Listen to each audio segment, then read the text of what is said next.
Jag heter Louise Lindfors.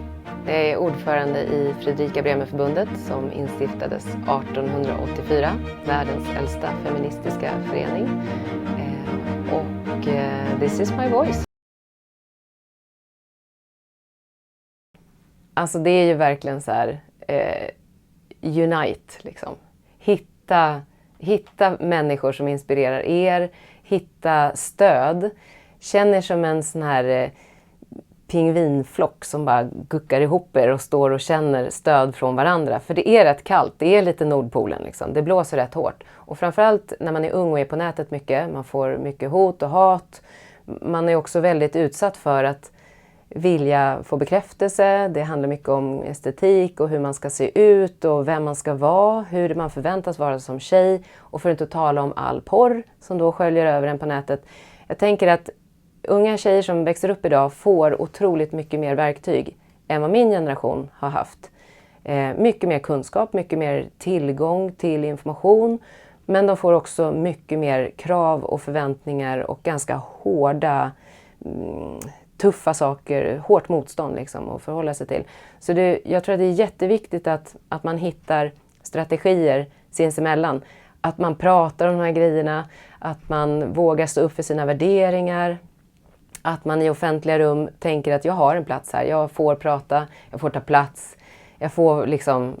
Jag är människa. Jag får alla först människor och sen så kanske vi är något kön också.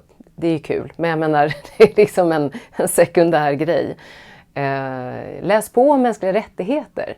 Alltså det är så inspirerande att bara läsa de mänskliga rättigheterna och fatta det här är faktiskt jag är fri i min kropp och bestämmer över mig själv. Det är min utgångspunkt som människa. Ja, lär och läs och typ häng, spela musik.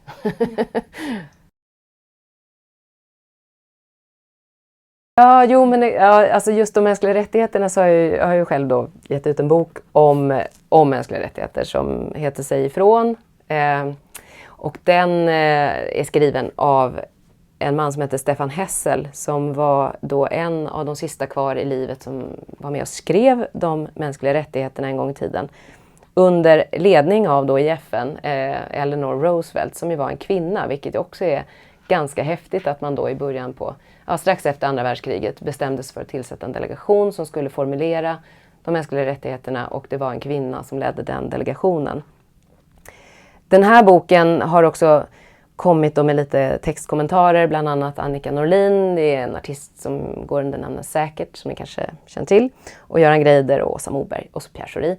De berättar liksom lite om vad är de mänskliga rättigheterna och varför är de så himla relevanta idag och vad har de med ett liv i Sverige att göra. För det är också sådär, man kanske tänker globalt att men det är väl bra för att bekämpa fattigdom eller sådär. Men det här är ju ett väldigt konkret instrument för att motverka våld. Och för att leva i fred och hållbarhet. Liksom. Så att där tror jag att man kan bli inspirerad av att faktiskt läsa dem och läsa om dem så man får lite kunskap. Men det här är ju tidskriften Herta som då har kommit ut sedan 1859 faktiskt. Den började under namnet väldigt sexigt Tidskrift för hemmet. Och sen så blev den Dagny i början på 1900-talet och sen valde man att ta det här fina anrika namnet från då Fredrika Bremers roman som hette Herta och som handlade om kvinnans rätt att bli myndig. Och på det här numret så ser man här en uppdaterad ny version av Fredrika Bremer, hur hon skulle sett ut idag. Det är Elin Lucassi som har gjort det här. Fredrika har ett fattahalsband självklart och sen så har hon en tatuering här som hon faktiskt har gjort själv. Som Elin Lucassi hittade på KB i källaren för att Fredrika Bremer hon tyckte inte så mycket om att sitta och knyppla men hon gillade faktiskt att rita så hon ritade väldigt fina blomstermönster och sådär. Jag tycker att den här är väldigt bra för den här intersektionella kampen och för känslan av att våga stå upp, att våga vara sig själv och strida för sina idéer och ta sig själv på allvar Att vara kvinna är att ha en väldigt stor makt. Och det ska man inte glömma bort. Man ska förverkliga den makten. Så är det.